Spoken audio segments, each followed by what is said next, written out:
भद्रं कर्णेभिः शृणुयाम देवा भद्रं पश्येमाक्षवीर्यजत्राः स्थिरैरङ्गैस्तुष्टवागुंसस्तनूभिः वशें देवहितं यदायुः।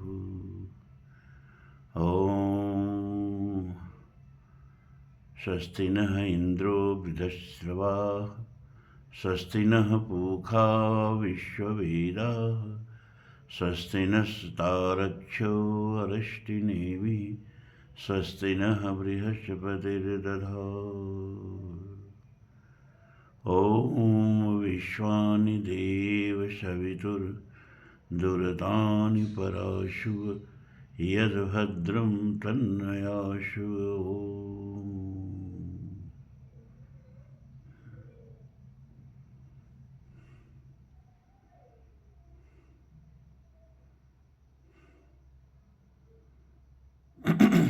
धर्म प्राण सत्संग प्रेमी सज्जनों, जो तीसरी प्रार्थना हमने की उसका अर्थ आप लोगों को शायद नहीं बताए हैं। विश्वानि देव शवितुः दूरतानि पराशुः यद भद्रम तन्न आशुः। हे विश्व के पोषण करने वाले सविता देव, विश्वानि देव शवितुः दूरतानि पराशुः, जो भी हमारे अंदर दुर्गुण हो, जो भी हमारे अंदर कल्मश हो, उनको दूर कर दें। जैसे अंधकार को आप दूर करते हैं, वैसे हमारे जीवन में दुर्गुणों के अंधकार को दूर करें। यद भद्रम तन्न आशु, और जो भी कल्याणकारी हो, मंगलकारी हो, पवित्र हो, उसका हमारे जीवन में उन्मेष करें। कितनी सुंदर प्रार्थना है? इस प्रार्थना को रोज करना चाहिए। ओम विश्वानि देव शवितुः दूरतानि पराशुः यद्भद्रं तन्न आशु।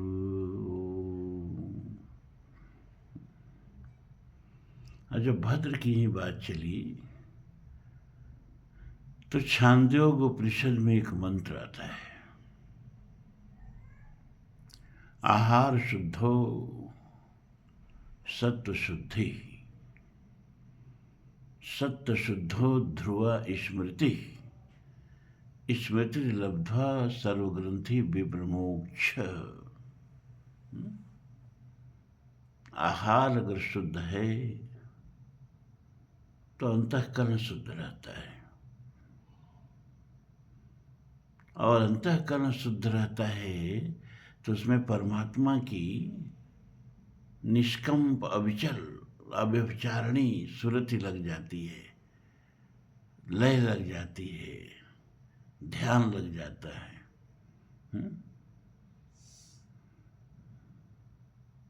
ध्रुवा स्मृति, अविचल स्मृति होती है परमात्मा की, पवित्र अंतःकरण में, शुद्ध अंतःकरण में। और स्मृति लब्ध, और जब परमात्मा की स्मृति निरंतर अपने हृदय में बनी रहती है तो क्या होता है? सर्वग्रंथि विप्रमोक्ष, माया की सारी गांठें एक एक करके खुल जाती हैं। क्योंकि गांठें मिथ्या हैं। तुलसी ने लिखा ना मानस में, जड़ चेतन ग्रंथि पर गई जदप मृषा छूटत कठिनाई। माया में और चेतन आत्मा में, जीव में गांठ पड़ गई है, और ये गांठ मिथ्या है, लेकिन छूटत कठिनाई।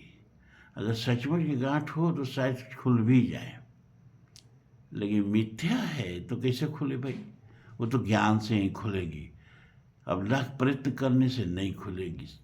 अगर सचमुच की गांठ होती तो प्रयत्न करके कर्म से खुल जाती, लेकिन गांठ मिथ्या है तो कर्म से नहीं खुलेगी, जब खुलेगी तो ज्ञान से ही खुलेगी, विवेक से ही खुलेगी। और विवेक कैसे मिलेगा, कहाँ से मिलेगा? बिन सत्संग विवेक न होई, बिना सत्संग के विवेक नहीं मिलेगा। सत्संग कब मिलेगा? राम कृपा बिन सुलभ न सोई। जब तक प्रभु की कृपा नहीं होगी सत्संग नहीं मिलेगा। सत्संग नहीं मिलेगा तब तक विवेक नहीं मिलेगा, और विवेक नहीं मिलेगा तब तक गांठ नहीं खुलेगी।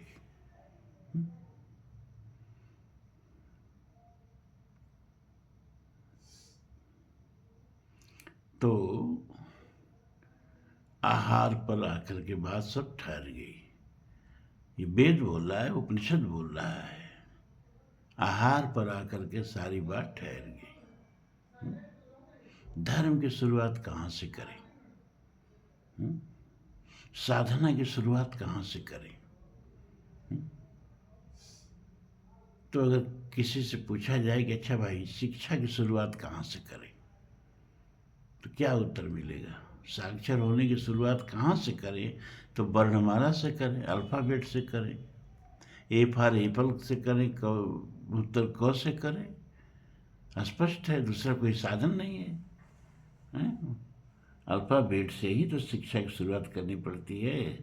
क ख ग घ, पहले वर्णमाला ही तो सिखाया जाता है। और जिसको वर्णमाला नहीं ज्ञात है, अक्षर का ज्ञान नहीं है, उसको निरक्षर कहते हैं। तो जैसे शिक्षा का आरंभ ही किससे होता है? वर्णमाला से। वैसे ही धर्म का आरंभ किससे होता है? ठीक सी बात को सुन लीजिए, मानिए चाहे मत मानिए, आप लोगों के ऊपर है। धर्म की शुरुआत कहाँ से होती है? आहार से होती है। सबसे पहली साधना और सबसे बड़ी साधना आहार शुद्धि। अब इस मंत्र पर शंकराचार्य जी महाराज ने भी भाष्य किया और रामानुजाचार्य जी महाराज ने भी भाष्य किया। शंकराचार्य जी का भाष्य पहले बता दें। वो आहार में सारी इंद्रियों से जो हम विषयों का आहरण करते हैं ना, सबको लेते हैं। भद्रम पश्चिम अक्षिभिः यजत्रा, आँखों से भद्र ही देखें।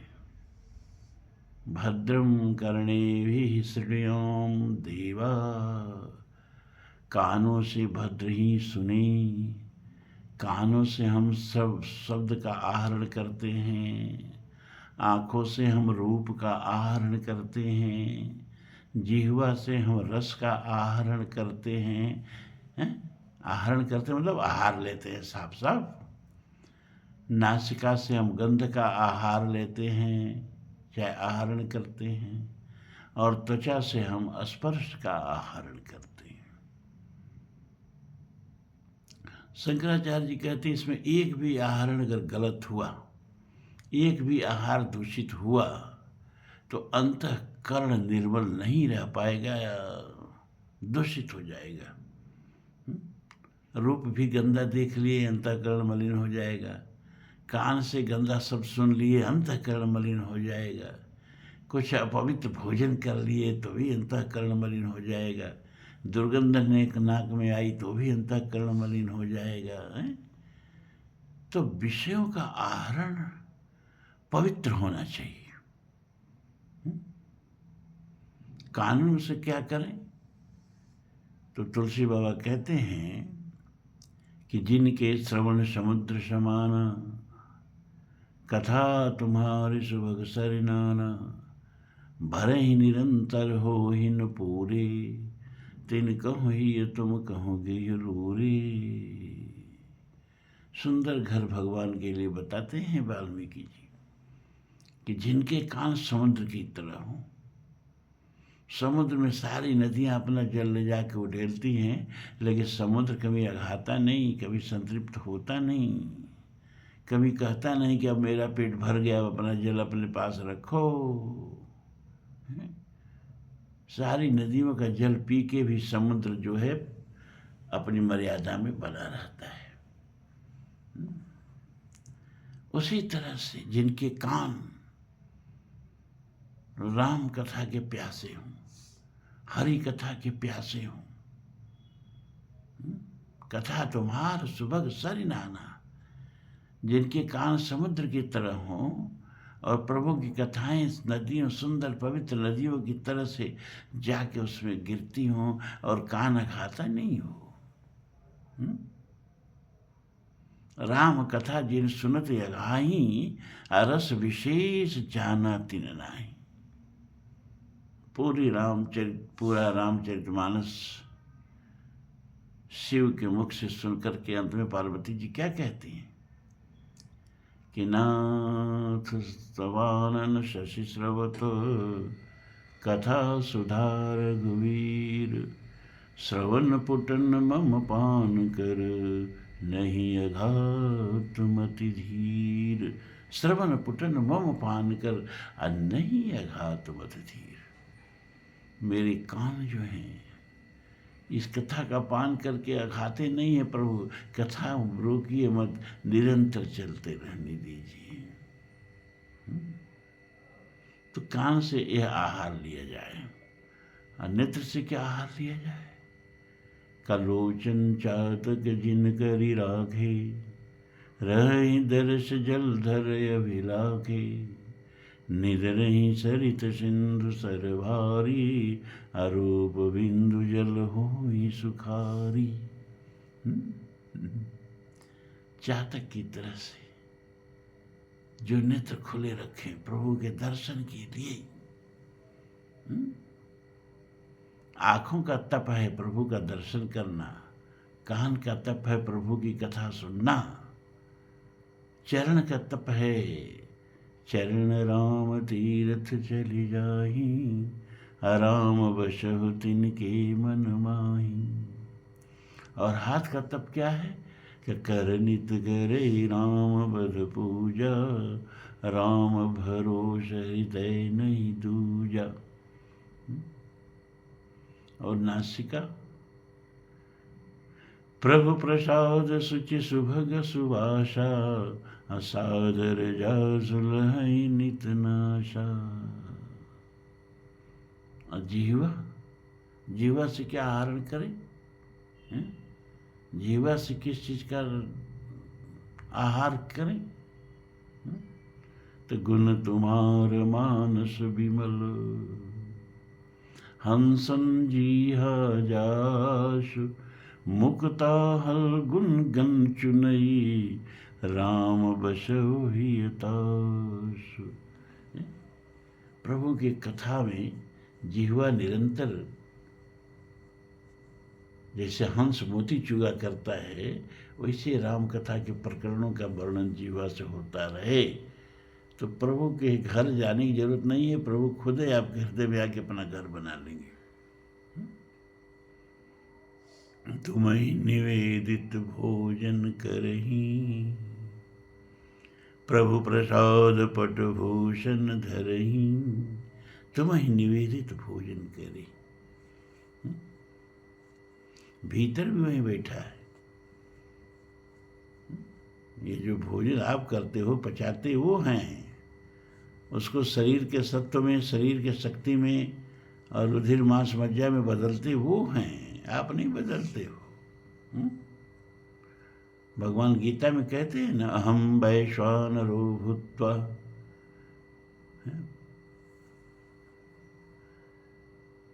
गीता के 15वां अध्याय।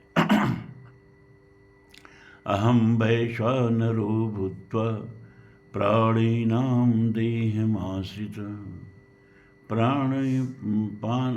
प्राणापान समायुक्तं, पचामि अन्नं चतुर्विधम्। मैं ही चर्वचों से लेते चारों प्रकार के अन्न को भीतर बैठ के पचाता हूँ। पचामि अन्नं चतुर्विधम्। तो शंकराचार्य की दृष्टि में आहार ये है कि कानों से भी भद्र आहार हो, आँखों से भी भद्र आहार हो, जीवा से भी भद्र आहार हो, भोजन भी शुद्ध हो। तो अंतःकरण अपने आप शुद्ध रहेगा। और जब अंतःकरण शुद्ध हो गया तो आधा काम सब खत्म। पूरी साधना का आधा खाली भोजन से शुद्ध हो गया। अब आधा में और करते रहो।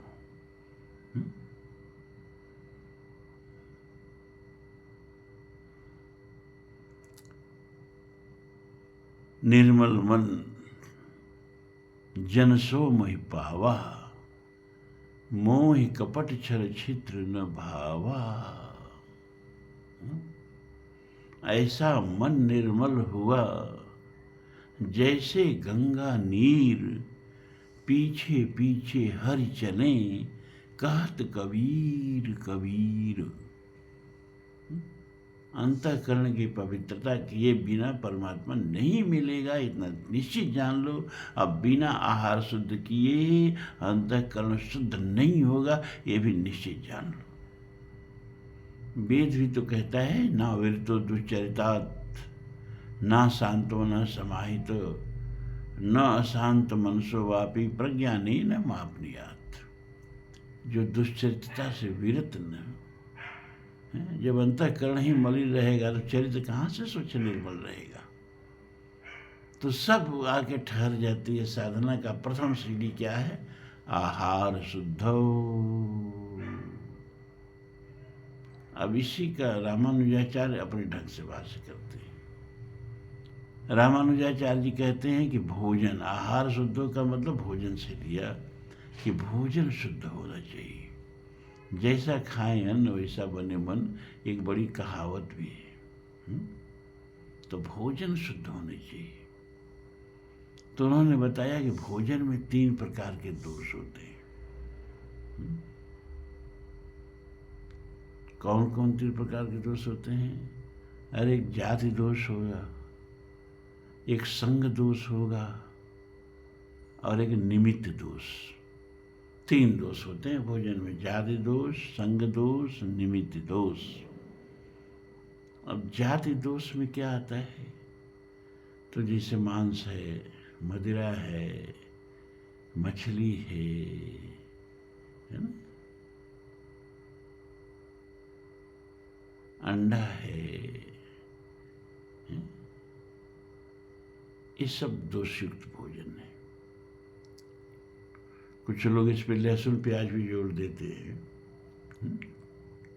एक बार शंकराचार्य के मठ के तरफ से हर साल डायरी छपती है, तिथि वाइज बढ़िया डायरी छपती है। तो एक बार उनके मन में आया कि ऐसी डायरी छपे जिसमें हर पृष्ठ पर आयुर्वेद की कोई न कोई टिप्स हो।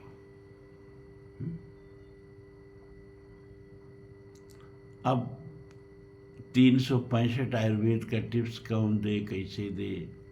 और उसमें भी शर्त है कि लहसुन प्याज वाला नहीं टिप्स होना चाहिए, मदिरा का टिप्स नहीं होना चाहिए, क्योंकि आयुर्वेद की दवाएं इन सबों से भी बनती हैं।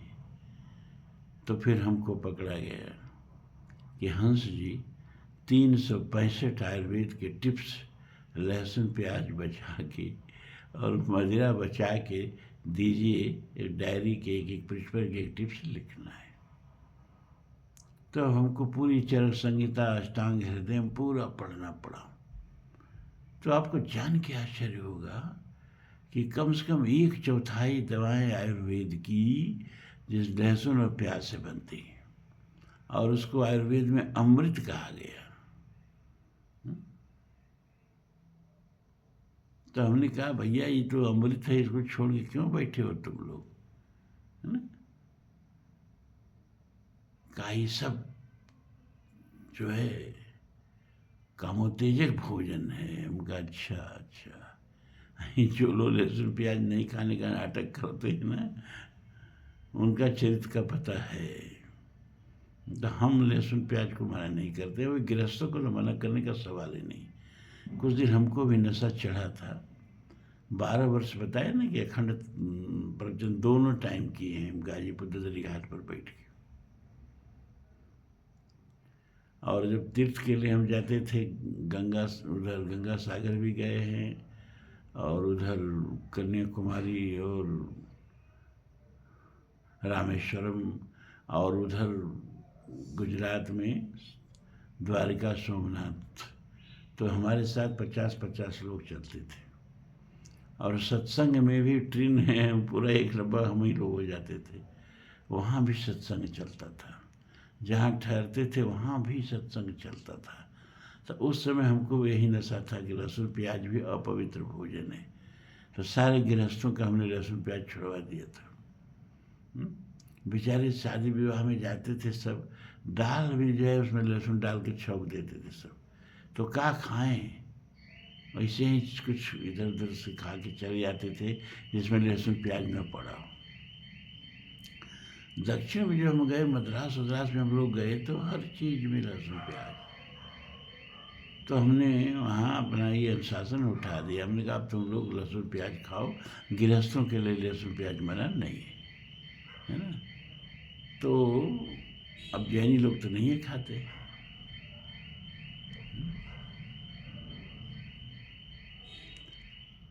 तो रामानुजाचार्य जी ने भोजन की शुद्धता से, आहार शुद्ध भोजन की शुद्धता से जोड़ दिया और कहा एक भोजन वो जो जात से ही बुरा हो।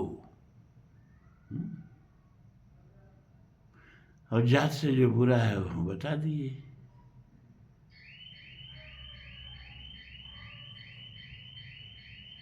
और संग दोष, यहाँ संग दोष का मतलब छुआछूत से नहीं है भैया।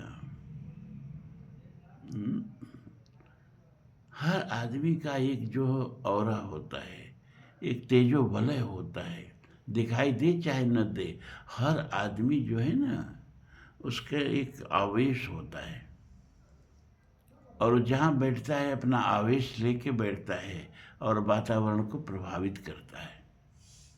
तो हिंसक प्रवृत्ति का आदमी बैठ जाए, गुंडा आदमी बैठ जाए, शराबी आदमी बैठ जाए, जुआड़ी आदमी बैठ जाए, व्यभिचारी आदमी बैठ जाए ना, तो बिना कुछ बोले भी वो पूरा वातावरण में अपवित्रता ढोल देता है।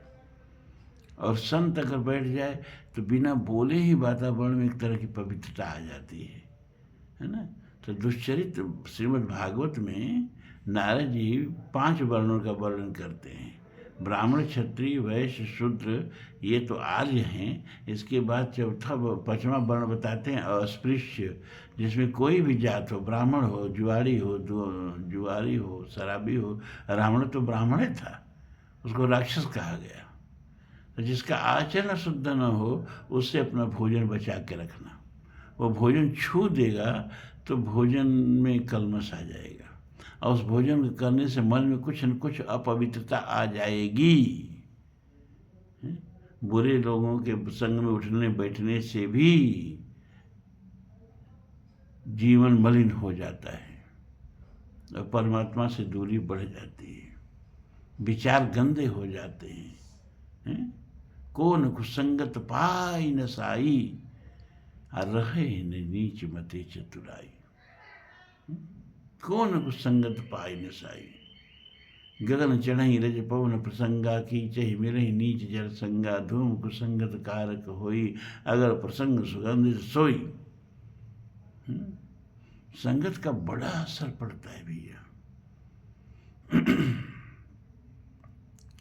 तो इस तरह के बुरे लोगों के साथ न उठना, न बैठना, न खाना, न पीना, न दयादी, न रिश्तेदारी, कुछ नहीं होना चाहिए। ऐसे लोगों से भोजन बचा के रखना चाहिए। इसको कहते हैं संग दोष। और तीसरा जो है भोजन में दोष आ जाता है निमित्त दोष। जात से भोजन एकदम शुद्ध है और बड़ा नहा धो करके भोजन बनाया जा रहा है, लेकिन भोजन कमाया कैसे गया है, उपार्जन कैसे हुआ है भोजन का। किसी का गला घोट के, किसी का पॉकेट मार के, किसी का सत्व छीन के, किसी की आह है भोजन में, लूट खसोट करके तिजोरी भरी गई है, छल छद्म से तिजोरी भरी गई है, बेईमानी से तिजोरी भरी गई है। जैसे आजकल सरकारी अफसरों और नेताओं का जो भोजन होता है, जो कमाई होती है, जो धन होता है, सब ऐसा ही तो होता है ना। तो इस गलत ढंग से कमाए गए भोजन को खाओगे, कभी भी अंतःकरण शुद्ध नहीं होगा। परमात्मा की मिलने की तो बात बहुत दूर है। तो रामानुज कहते हैं कि ईमानदारी से, पवित्रता से कमाया गया अन्न ही शुद्ध अन्न कहा जाएगा, और उसको खाने से ही अंतःकरण शुद्ध होगा। इसको समझाने के लिए कथा कही जाती है कि एक बार एक राजा के घर उसके गुरुजी आए। तो बड़े गुरु भक्त थे राजा। अर्घपाद्य से गुरु का पूजन करके, अर्चन पूजन करके हाथ जोड़ के कहे, गुरु जी आज प्रसाद में आप क्या ग्रहण करना चाहेंगे? गुरु जी ने कहा, अरे भाई, हम संत महात्मा लोगों के प्रसाद क्या सादा होना चाहिए, शाकाहारी होना चाहिए बस। का नहीं, हर बार हम लोग अपनी इच्छा से आपको भोजन कराते हैं, इस बार हम चाहते हैं आप बता दें कि आप क्या भोजन करना चाहेंगे। तो गुरु जी ने कहा, जब इतने आग्रह करते हैं सब तो बताना ही पड़ेगा। तो उन्होंने कहा, हमारा तो मन कर रहा है बजरा की लिट्टी और सरसों का साग खाने का। अब राजा घर बैठ के अब सरसों का साग और बजरा की लिट्टी मांगोगे हैं? राजा ने मंत्री से कहा, भाई कैसे जुटाओ। मंत्री ने सेनापति से कहा, और बात आते आते आते आते नीचे स्तर पर दरोगा तक पहुंची। दरोगा ने पुलिस वालों को अपने थाना के बुलाया और कहा, अरे भाई कहीं से बजरा मिल जाएगा, बजरे का आटा 1-8 किलो। तो एक सिपाही ने कहा, हाँ साहब, हम रखे हैं बजरा का आटा, ले आओ। तो उसके घर से 1 किलो बजरा का आटा आया और वो गया राजा के घर। तो बजरा की लिट्टी और सरसों का साग खा के महात्मा जी सोए। तो राजा और रानी जो हैं, गुरुपद पदों पलोटत प्रीते, जैसे भगवान राम और लक्ष्मण जब विश्वामित्र के सोने का समय हुआ तो उनका चरण दबाने लगे। और गुरु की आज्ञा का पालन करना चाहिए, माता पिता की आज्ञा का पालन करना चाहिए, लेकिन धर्म कहता है कि कहीं कहीं नहीं भी करना चाहिए।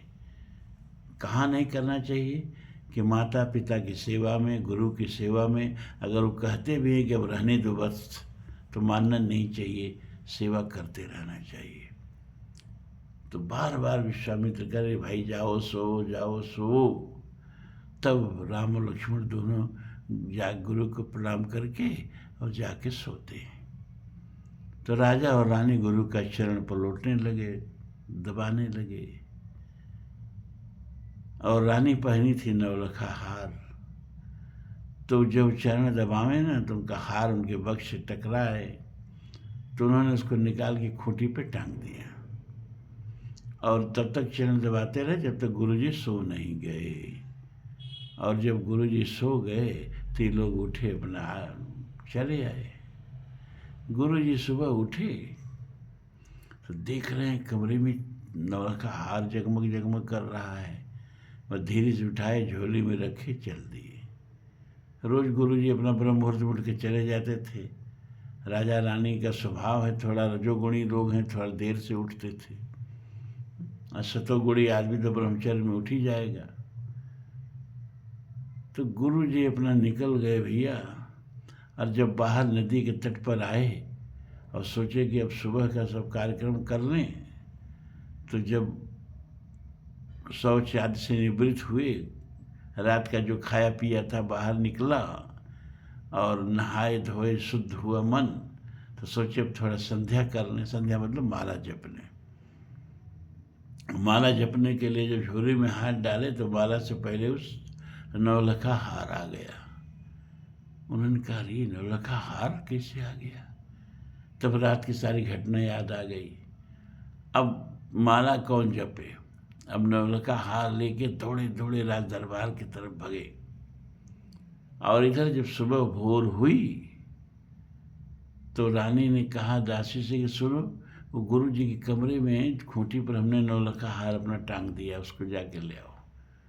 दासी आई तो देखी कि नौलखा हार तो नहीं है। आगे कही महारानी जी वहाँ तो हार नहीं है। क्या देखो कमरे में जो जो लोग कक्ष का सफाई वफाई किए हैं, पूछो किसी से कहाँ हार गया, अभी उसी में तो टांगे थे। लेकिन भैया कोई हार लिया रहे तब तो बताए। लाख पूछने के बाद कोई प्रचारक बेचारा बता ही नहीं पाया कि हार कहाँ है। हार तो गुरु जी ले गए थे। राजा को जब ये बात पता चली तो राजा ने कहा भाई बात हार की नहीं है, बात साख की है कि राजा के घर में चोरी। तो उस कमरे से जुड़े हुए जितने लोग हैं सबके फांसी का फंदा तैयार करो, सबको फांसी पे चढ़ा दो।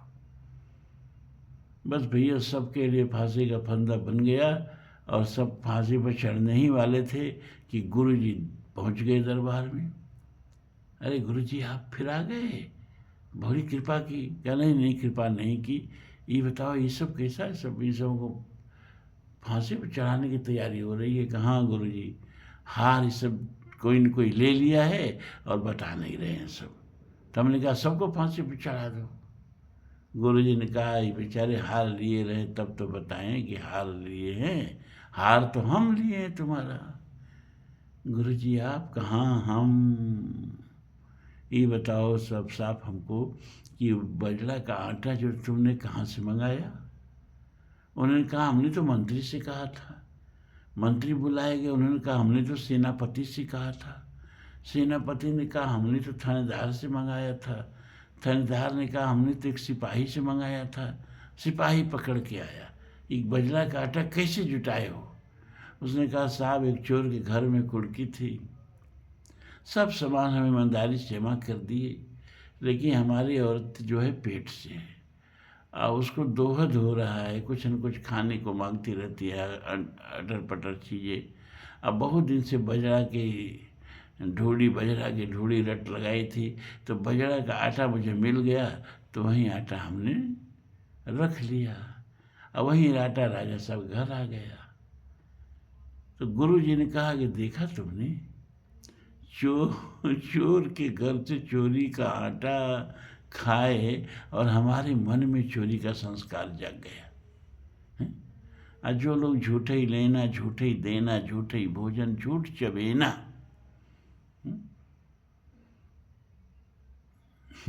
ये चौपाई जो है अपने संसदीय भाषण में क्या नाम है वो, नमो बोल रहा है, मोदी जी सुनाए थे, झूठे ही लेना, झूठे ही देना, झूठे ही भोजन, झूठ चबीना। तुलसी ने लिखा उत्तरकांड में। और जो लोग झूठ का, पापी पाप का, चोरी का कमा के खाते हैं, उनका अंतःकरण कहाँ से शुद्ध होगा? और जब आहार शुद्ध नहीं है, अंतःकरण शुद्ध नहीं होगा, और अंतःकरण शुद्ध नहीं है तो कुछ भी कर लो परमात्मा का दर्शन नहीं होगा। इसलिए साधना की शुरुआत कहाँ से करें? तो साधना की शुरुआत आहार शुद्धि से करें। आज इतना ही। ओम पूर्णमदः पूर्णमिदं पूर्णात् पूर्णमुदच्यते पूर्णस्य पूर्णमादाय पूर्णमेवावशिष्यते। सर्वे भवन्तु सुखिनः, सर्वे सन्तु निरामयाः, सर्वे भद्राणि पश्यन्तु, मा कश्चित् दुःखभाग् भवेत्। असतो मा सद्गमय, तमसो मा ज्योतिर्गमय, मृत्योर्मामृतं गमय। ओम शांति शांति शांति। ओम।